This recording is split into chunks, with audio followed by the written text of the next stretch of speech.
Is this thing on? Oh, I think it's actually working. Oh my goodness. Yes. I think we're in business, guys. I think we're in business. Hello, ladies and gentlemen, boys and girls. Thank you so much if this is your first time seeing this.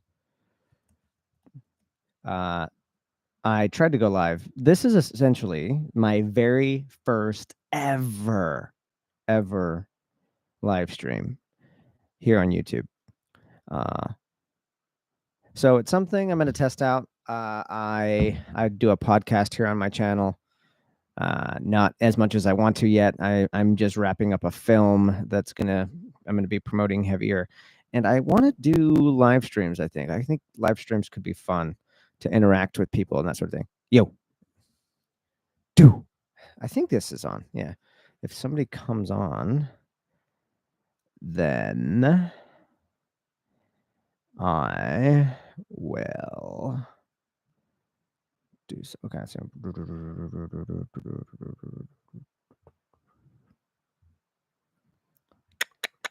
okay. Oh right. Okay, is it on? Sweet. It's can you actually hear me, Kim?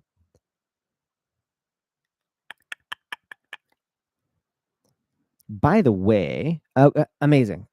By the way, Kim, just out of curiosity, how do you know me? You're not the same, because I know a Kim D. I actually happen to know a Kim D, and I wanted to see if this is the same Kim D that I know. Like, like if you're from the same town that I'm from, or how you might know me. How you might know my channel. And I guess this is going to go up on my channel as like a replay. So there's probably going to be some people watching right now. So what I want to do, if you're watching this live or not live, is use the comments. What I'm trying to get a sense of. The truth is, I am not even scratching the surface when it comes to what I want to share yet. So great, perfect. So I'm going to say this. So it sounds like this is pretty new. So yeah, so I grew up in a cult and I escaped a cult a few years ago. I talk about some of this on my channel, but there is so much I have not talked about. There's so much of the personal journey of instantly becoming terrified when I found out that I wasn't sure why I believed what I believed, the whole journey of leaving the cult. Of course, all the fun stuff as well, like what it was like to have 4 moms, 1 dad, and dozens of siblings. But yeah, that's cool that you actually have family, Kim, in Utah. I see that here.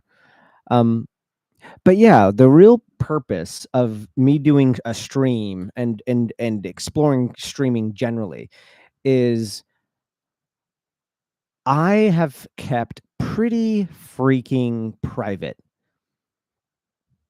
about leaving, and I want to start opening up about it. I've done enough. I mean, there's always more to unpack. There's more to explore with myself, but I've done so much deep dive in myself as a human being, growing up the way that I grew up, and now living here in New York City. And I want to start talking about it more and opening up about it more, but also sharing, because there's I don't know, there's just I'm starting to find some things that are fascinating about it from a place of how it connects to people.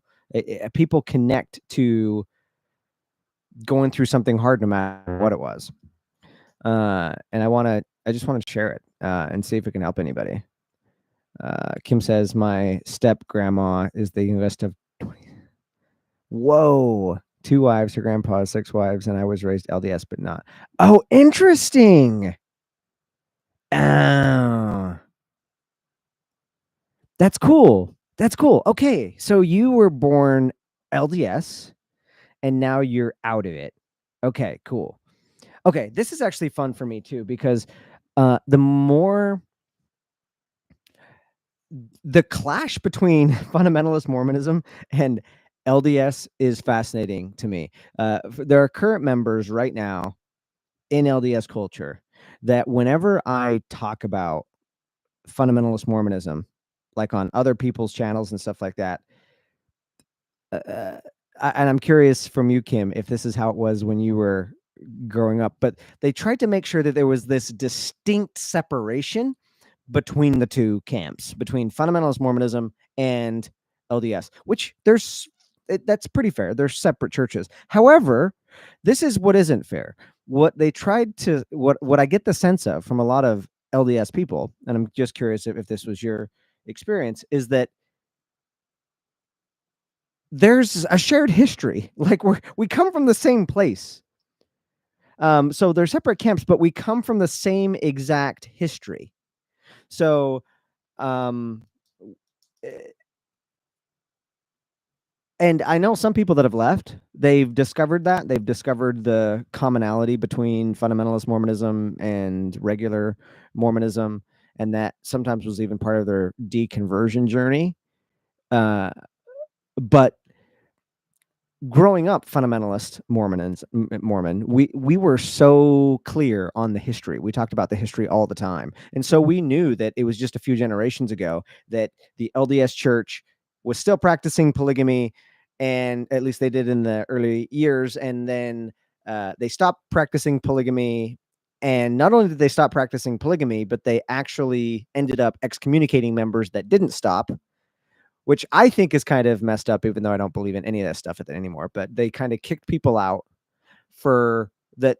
First of all, they told their members that you had to live this way to get to the celestial kingdom.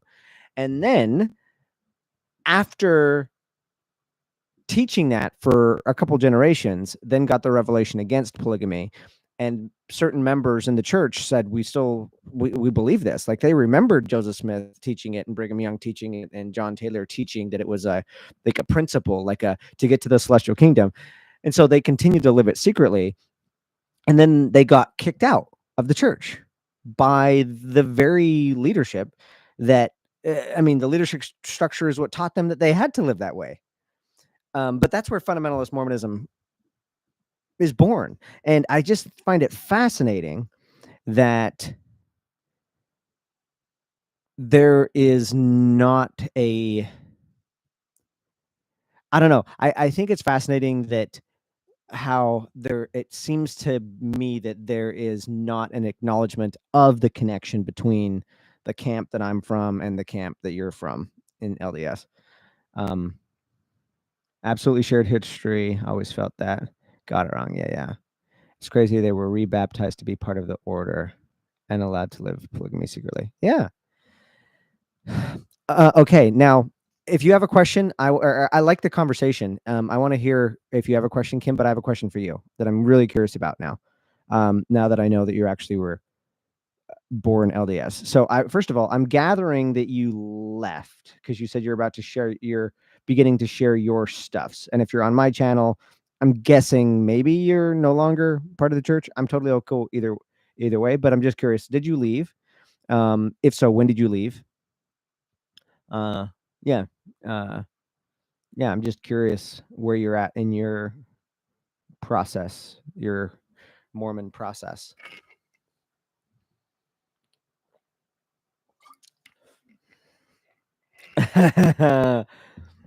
Oh my gosh. Kim, you're 60. That's amazing. Shelf broke in 2020. I love that I know exactly what you mean by the shelf. Man, I can't wait for someday when I do a live stream where there's 2,200 or 20,000 people. That'd be so amazing to do a live stream with that many people and to get to explain what the shelf is. But since this is going to save on my channel, I'm going to explain what the shelf is for anybody watching. So, okay. So the way my brain works is I like to decode all of the invisible psychological things that make people do anything. So in regular society and in cult society, a lot of people focus so much on just the leaders, on just the cult leaders, but there's so much fascinating psychology at play for just the people inside of it. And there's what I call like a psychological trick in Mormonism is this concept of the shelf. So when you're a Mormon, you start to ask questions. There's gonna be some things that you sort of rub up against. And so you're gonna ask your parents or your bishop or somebody, why is this way? Wait, why is there this seeming contradiction? Or why is it why was polygamy a thing? And why is it no longer? Why could African Americans not have the priesthood, and why do they get to have it now? Why does it seem like that there's all this inconsistency? And there was a teaching from the early Mormon prophets to be very careful with the way you asked questions, because the way that you asked questions could have a seed of doubt. And if you had doubt, then you're doubting faith, and you could put yourself on this slippery slope. And so this concept emerged that when something didn't make sense, don't dismiss it. Don't throw it away. Don't say it doesn't make sense. Just take that concept that's not quite clicking into place yet, and just set it on the shelf. Put it on the shelf, or as Kim just said, doubt those doubts. Yes. Now, why is that such a fascinating psychological trick? Because when we're wired to detect bullshit, we're wired as a human animal to find inconsistencies. And what putting it on the shelf does is stops the progress of getting to the bottom of an inconsistency, which is great if you're a Mormon and you are very uncomfortable, because I see this all the time with fundamentalist Mormon kids and also LDS kids when they're 9, 12, 16, and they're in this curiosity mode trying to figure things out. And there are some that they want it's so uncomfortable that their worldview is being challenged, maybe by another kid at school or something like that, that they're trying to find some way to keep on moving forward. And one of the way, like the shelf idea, is a comfortable thing, because it can be like, okay, it just doesn't make sense yet. I still have more evolution to go. It's going to someday make sense. But what's so dangerous from a psychological perspective, you can get the brain eventually to believe anything. Look at Jim Jones. Jim Jones got his people to literally drink poison and die. There are people in the Warren Jeffs cult. My cult and the Warren Jeffs cult were the same cult one generation before me.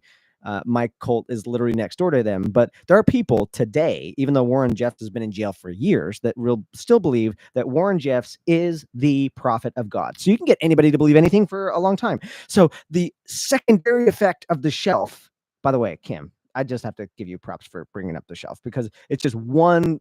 There's so. This is why I want to do live streams, I think, because there's so many details that, like, we could talk about just the shelf for 20 minutes, and I'm going to keep going on it, because not only do you get to skip any rationalization or any critical thinking, it can sit on the shelf until your brain gets the narrative right to click it into place, and then you have it almost like it gives the church leaders enough time to come up with an answer that's satisfactory enough to where you're like, okay, now it makes sense. So now I want to, for anybody that is watching this on the replay, I want to respond to what it means when Kim says my shelf broke in 2020. So what the shelf breaking means is, if you're a inquisitive person, if you're curious, over time, you're going to put more and more things on your shelf. There's a lot of things that don't add up. Like, one of the things that might not add up for some people is like, why was Joseph Smith secretive about his polygamy? Or if polygamy is a celestial principle to get to the celestial kingdom, why did God not make way more women than men? Because after a few generations, it literally breaks down by the numbers. Like, the universe and everything is so precise, and God seems to be really good with numbers, with the universe, and with how we're like the perfect distance away from the sun. If we were any closer, we would burn. Any further away, we would freeze. But for some reason, when it came to getting the numbers right to get us into heaven, to get us to the celestial kingdom, he forgot to make way more women than men. So that's another one. Anyway, that's what Kim meant by the shelf breaking. Oh man, does it screw with the brain? That is so true. Yeah, here's another one. Those questions won't matter when we get to the celestial kingdom. Yes, just there's so many things in Mormonism, uh, the whole movement. I'll say this, that are, because I want to play both sides, or I want to talk about the good stuff too.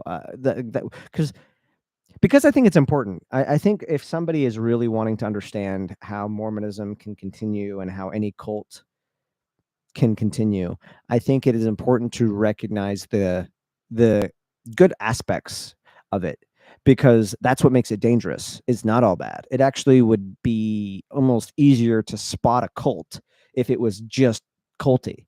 But there are usually things about it that are good, like in Mormonism, this emphasis on family, community, doing things together, this real connection. And it's a real genuinely difficult thing, unless now you can get community and connection outside, but this is something that Johnny Harris, YouTuber Johnny Harris, and I, Johnny Harris is also an ex-Mormon, something he and I were talking about on my podcast, that both of us agreed that there it's very difficult to replicate the sense of connection and community that a cult can have and that Mormonism can have. Johnny Harris said he's never found a feeling that felt as connected as 20,000 people singing "If You Could Hide to Kolob," like all in the same building. Like it's a big deal. This is hilarious. I did not know about this. There was a 12-step program in the church for drinking coffee. That's so funny. But here's the other thing. Because I'm willing to talk about the good stuff, I also am going to be willing to talk about the ridiculousness of it all, because there are some things like that that are so funny. They're so funny that we agreed with them. Like for me, I never went swimming my entire adult life, or all the way up until I was an adult. I didn't learn to swim until I was like 32, because in fundamentalist Mormonism, and this was also taught in regular LDS in the previous, like in early 1900s, and then they switched it. But for some reason, earlier church prophets taught that the elements of the world were controlled by Lucifer. That included water. So water, yeah. So Kim said no swimming on Sundays. Yeah, and and usually some families no recreation at all. So you can't have recreation for playing sports on Sunday, no swimming. Missionaries shouldn't get in water ever. Some families will get that strict on that. Wearing these long garments, what some people affectionately call Jesus jammies. Here's a fun fact for you, Kim, that you might like, because as I've studied different Mormon sects, so there's usually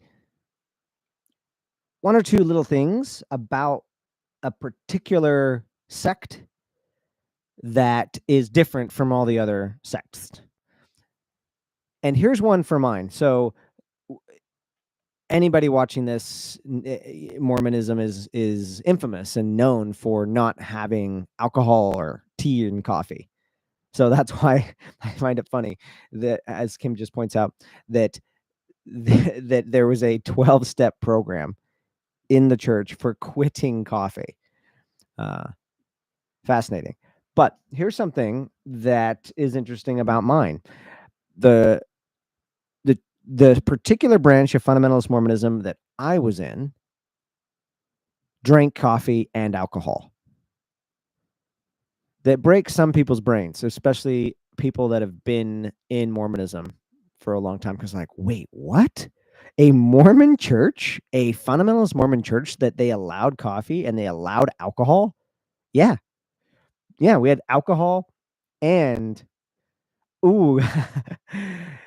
Kim says, "Don't get me started on the new garments. We kept the originals. That was the thing that we said is like, we're the originals. The LDS church, everything that the church would change was just validation that we were the one true church, and the LDS church was just becoming more and more Christian. Um, but um, but yeah, so the way we read the Doctrine and Covenants, the way we read the Word of Wisdom, is that it wasn't a commandment. It was literally just a suggestion to be healthy. We also talked about the folklore, which I think has some validity to it. The little digging that I've done around it being a revelation that was Emma influenced somehow around tea and coffee and that sort of thing. Let's see. Hey, freedom is having a choice. Jesus Yami still got me giggling. Hey, I would love to hear. So Kim, we know, is connected to Mormonism, or at least he was Mormon. She left, but I'm trying to get a sense of who is like I'm going more and more into content. This is my first live stream, so you guys are going to be the OGs forever. Like if you stay around my channel, I'm always going to point you guys out because you're like the OGs. But I want to start finding out who is around my content because it's going to help me know what type of things that I'm going to talk about and share. So freedom is having a choice. I'm actually, by the way, great freaking line. Yes. I love that. I agree. Freedom is having a choice, and actually a choice, not saying choose the right path and you'll go to heaven, choose the bad choice, you'll go to hell. Like this, like a lot of religion has that sort of fake choice. But I'm just curious how you were raised. Freedom is having a choice. Like, were you raised religiously? Were you raised in any, you weren't raised Mormon, were you? Were you raised Mormon? Were you raised any sort of Christian way? I'm just curious to hear. My question is, did any of your sisters have middle names? This is a great question. I like this question. Okay. This is interesting. So different families do this differently. And I would be very, very curious to hear if your family did this. Because there are some families in Mormonism that because women were going to eventually get given to a man. Did you guys use that language, just by the way, as well? Like given to a man, like belong to a man, like very possessive language in fundamentalist Mormonism. But when a woman was to give herself to her man, she was going to take on his last name. So it didn't make a whole lot of sense for her to already have a middle name. So a lot of families did that in my church. They didn't give their girls middle names. However, some families did. And my family actually was a family that did. So my oldest sister, Pamela Amy, Valate Amy is also another one. What the heck is Miriam's middle name? Is it Anne? Miranda Beth. Yeah. Anna Marie. That's weird. I just realized there's a few of my sisters right now that I don't remember what their middle name is. But yeah, every single one of my sisters have a middle name. Okay, I'm going to read this comment. Yeah, no middle names for females, Kim says. Okay. My mom and dad were never religious. I actually asked to go to a church at 10 years old because I wanted to hear the music during Christmas. I wasn't kept from anything, but they didn't really impose a religion on me at all. That's cool. That's cool. Honestly, like living here in New York, one of the things I love about living here is getting to see all of the different kinds of people and the different, even just the different variety of religious views. And there's so many different kinds of churches and stuff like that. But I was with some friends a couple of weekends ago, and we walked through a church, a big church here in New York. And there's a grave site connected to the church. And it just made me realize how much a church was genuinely a community center for humans. And I don't know if we've fully found a good replacement yet.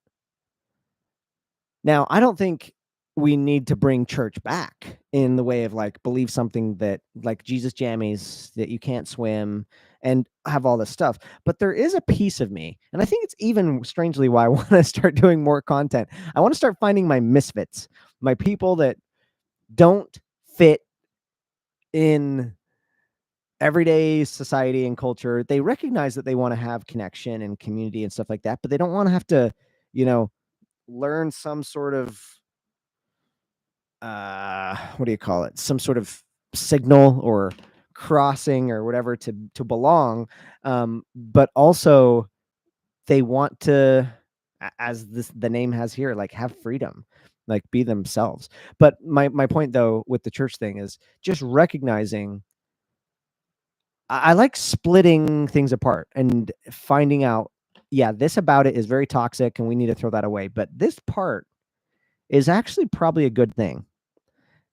And I think it is. I think there's something about the gathering together and being connected, being pointed in the same direction, having a touch point, a community touch point that everybody's getting together every week or something.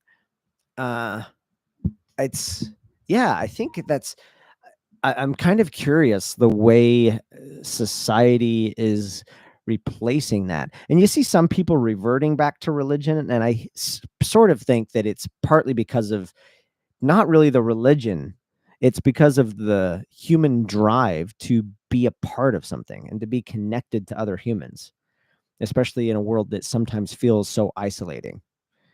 And so it's something I'm thinking about. I want to start thinking about how could that be satisfied in a way that is updated so that people don't have to abandon their rationality and they don't have to abandon their conscience to believe in something that's just nonsense. Um, I'm responding to Kim's comment about the Jesus jammies about, oh, you had wrist to ankle. Yeah. I wore the garments, the Jesus jammies, till the day that I left, which was I was about 30. So when I left. So I was like a little kid wearing it all the way up until all the way up until I was done. It's so wild. I was such a good Mormon boy. Holy cow. I was just thinking about that. I was like I was committed to the bit. I was committed to the bit. And I don't know. Strangely, I kind of find that fond. Okay, we're gonna do this for like 2 or 3 more minutes, I think. I think this has been a fun thing.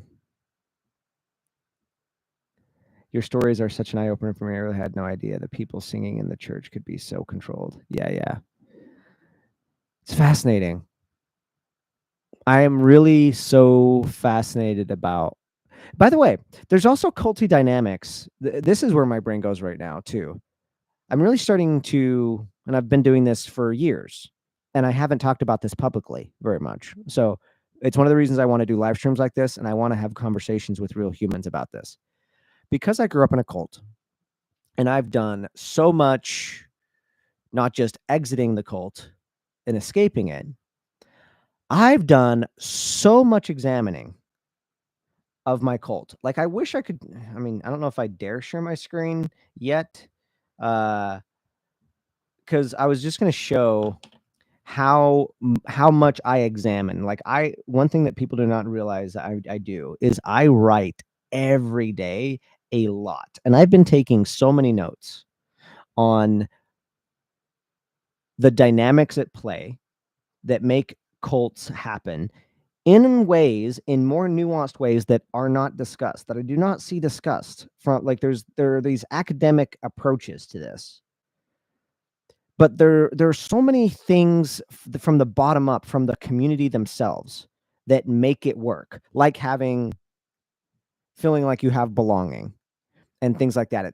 Yes, there's control to it for sure. There's those top down parts, but then there's bottom up drivers as well that make it last. And I think that's actually the tricky part that makes it toxic.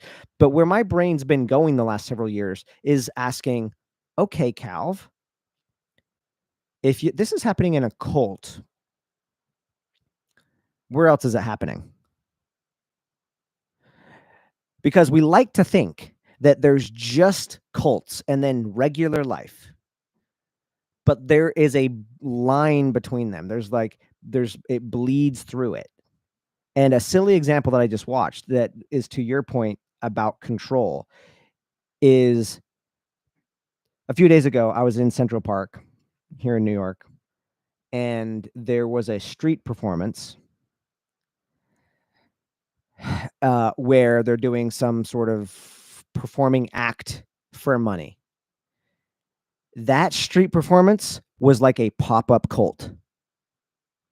I stopped and watched it. It wasn't a religious thing, but it was like a pop-up cult. They used every single control tactic.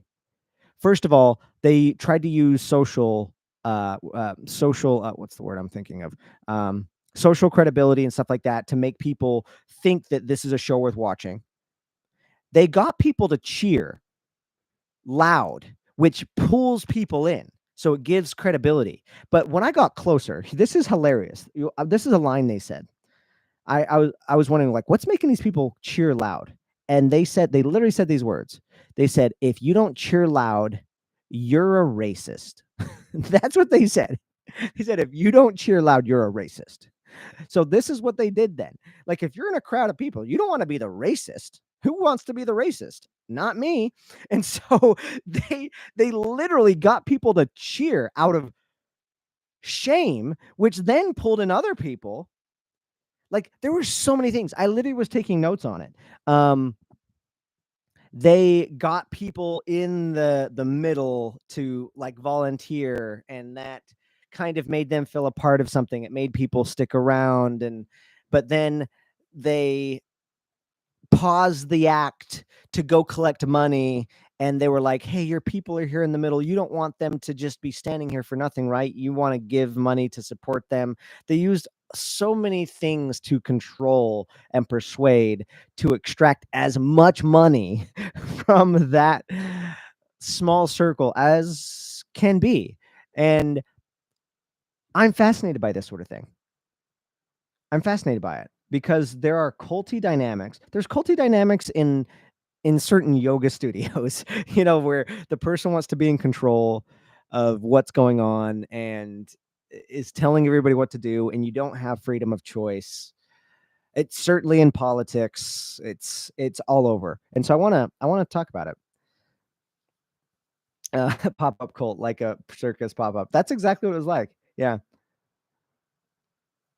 Those journals are going to be priceless to prevent cults from being successful. Yeah, that's what I want. This is what I want. In fact,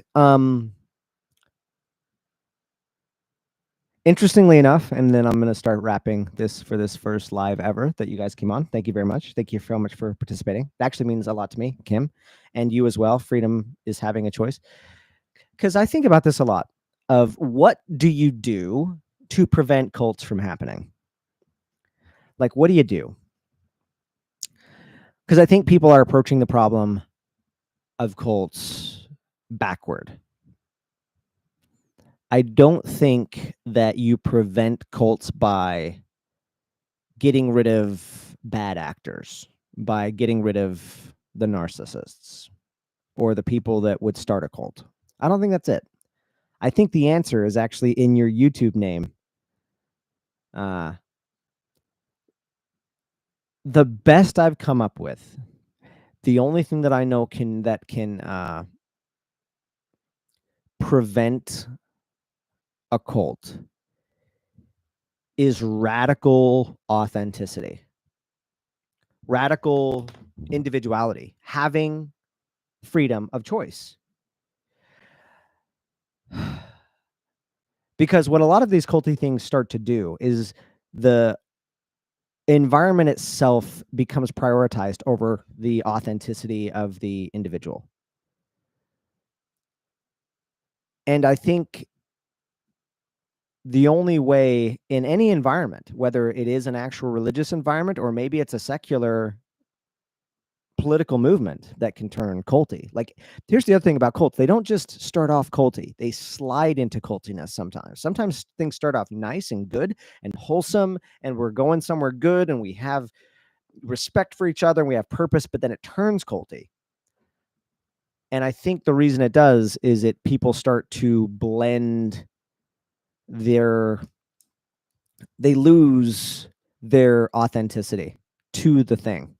So the only thing that I know, and this is after growing up in a cult and leaving it and asking myself the big questions of, like, when I was in it, why am I here? What do I really think? What do I really believe? Why am I believing these things? Do I feel like I have the freedom to choose one way or the other? And then also doing a lot of digging and a lot of mushrooms and therapy and journaling and a lot of processing since, asking myself, Amanda, what's up? How the heck are you, Amanda? You have to say hi. This is amazing. If you guys don't know Amanda Ray, she's my cult sister. We're from neighboring cults. Sorry if this question was already asked, but what is the first step to a person finding out they're in a cult? I think it kind of blends to what I'm saying. I don't know if that's the right question to ask,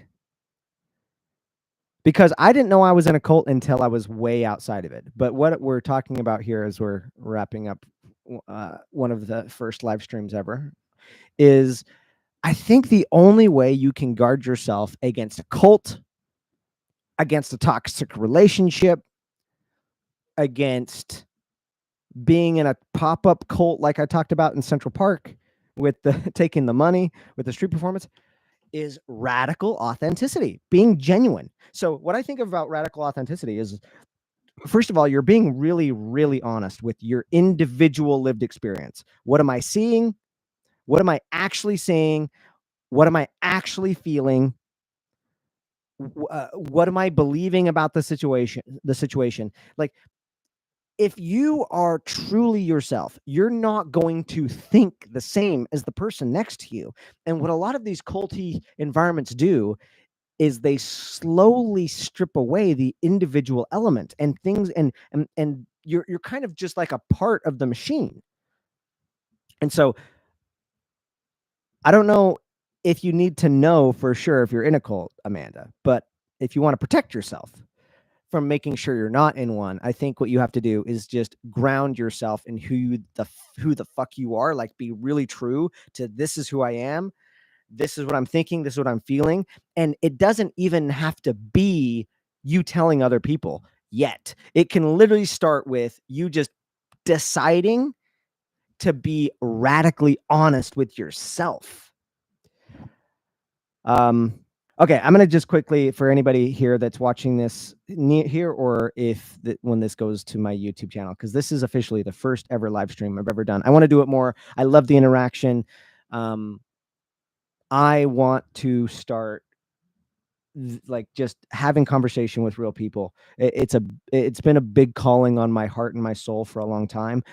It's why I started a podcast, so it's more long form. I'm going to be creating in different ways. I just made a film. I'm so fascinated by cultiness and conflict and the way people think. I literally just went to the Middle East because I'm like, I want to get perspective about this conflict from the only people that know the story of the conflict, unlike anybody else on Twitter or social media right now, and that's people living in it. And so I went with no agenda, but just to understand from people that live within the conflict on the Israeli side, the Palestinian side. Like, that's so I'm going to be doing a lot of promotion on that, because that was like a mountain of a project to go there, and it was not without risk. Like, to literally go to a war zone to capture understanding people's lived experience, like, that was wild. But there was something I was going to say around this. I think I was just going to tie it back to Amanda. The thing that you guys got to go check out Amanda's channel, because she's been a big inspiration to me as to why I am doing this content stuff. I've thought I've wanted to share for a long time, but Amanda has uh, been very gracious with me on her channel. She's come on my podcast. She flew out here to New York. Um, and she is a courageous motherfucker. She's not afraid to call out the nonsense that she had in her cult, which, as someone that does it in a little way, and the pressure I feel from people from my past, family members, other community members, I have so much respect for it, because it's one of the final pieces to my evolution and it's why I'm going to start doing this more and more. One of the I don't want to say final, because I'm not going to stop evolving, but one of the next major evolution steps for me as a human being in my journey of leaving cult is just speaking what happened and what I actually saw, what I actually went through, what I actually experienced, and what I'm experiencing now and what I'm seeing in the world now, because I've self-censored by not wanting to offend people, or when I do start speaking out, people from the past coming in, and Amanda has done this. Like, she's had people come and mess up, like say nasty things on, like, her, like, in the comment section or on her live stream, and she still keeps on moving. So definitely worth a follow. If there's anything that you get from me that you like my channel, you will love Amanda's stuff as well. So check out Amanda Ray.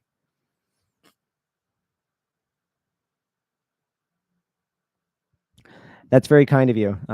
Freedom is having choice said, stand up for who you are. You are amazing. I appreciate that. You know, so much of yeah, Amanda, I agree with what you're saying right here as well. I think it always comes back to truth with yourself and trusting yourself.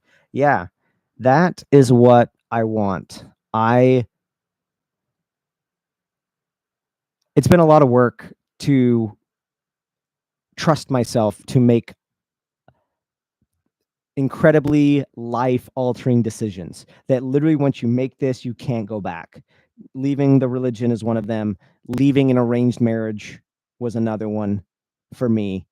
Like, that was such a life-altering decision. I'll do another stream just on that, because that felt so impossible. Living where I live in a different state from my kids is another life-altering decision. So that and everything that went into that, co-parenting with my ex-partner that is still in the religion, and learning how to navigate the delicacy of that, and making sure that I'm not just ripping my kids away in a way that is unhelpful for their evolution, because that's what I had, was being forced, and then finding a way to trust humans, that we learn well through contrast, so they can live in two different worlds. And they do. They spend most of the time with their mom, but they also live out here, or spend time with me in New York, and then I also spend time there. And, like, there's so many needles to thread. And I've also talked to friends in their daily life that maybe it's a relationship thing, and they have to make a tough call to leave a relationship, or to have a tough conversation with their relationship. And it's been fun for me anytime I've got to walk through some thinking processes that I literally used to get out of my cult, to help people get out of their sticky situation in a different aspect of life. So I really want to just, I want to give where I can give. There's a lot that you go through and learn and pick up with going through a cult. Like, I a few years ago, I would have felt, and I did feel really bad. I felt cheated by the universe for what I was born in. It didn't feel fair.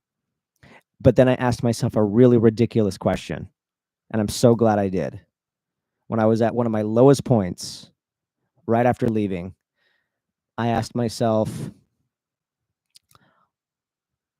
what would my life have to look like if growing up in a cult was actually the best thing that ever happened to me? What would my life have to look like if growing up in the cult was the best thing that ever happened to me? And what that did is that made me to start to look at the lessons in it. That doesn't take away any of the bad. There's plenty of that that just shouldn't have happened, abuse and that sort of thing. But I really am entering this new era, this chapter of my life where I don't know, like I've heard cancer survivors sometimes talk about the strength that they got from battling it and getting through it, and there is an appreciation of the journey that I've been on, genuinely, even though it was and it has been, and it's I still feel in many ways I'm just getting started with my career, but I want to share some of the things that I've learned and passed on to people because I think a lot of it is just real deep, real life stuff that is universally applicable. Like being true to yourself, being honest with what you think and feel and believe, that's a good idea, no matter what.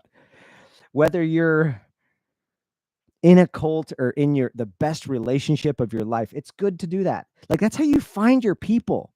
That's how Amanda and I found each other. As like, we found out different connections we had later, but the more I've leaned into just being myself and being honest with who I am, and being honest with like putting out there, this is me. It sort of gives others that also resonate on that wavelength a chance to find each other. And who knows? Maybe tonight we're a little bit over than I was going to go, but maybe with just a few of us that have been on here, maybe this is the beginning of something where for people that have been through something hard or are curious about these sorts of things, and I don't know, maybe this can be a spot for the misfits where they can sort of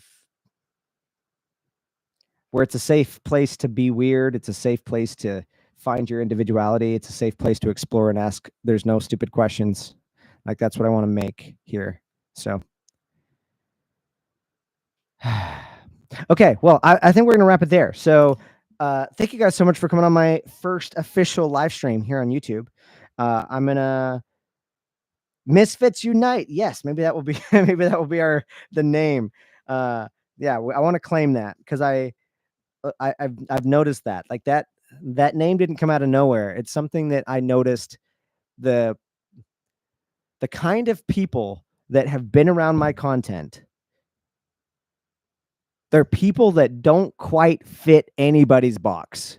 Like there's something unique about them. They don't quite fit somewhere. And I'm like, me too. I think that's actually a lot of people. I think a lot of people are that way where like, I don't quite fit in somebody else's mold and somebody else's script. Kim said unique and peculiar. That is such a Mormon insider joke. You're supposed to be a peculiar people. Let's just be a peculiar individual. If you just be an individual that's peculiar, I think that that's actually what's gonna save things from going too culty.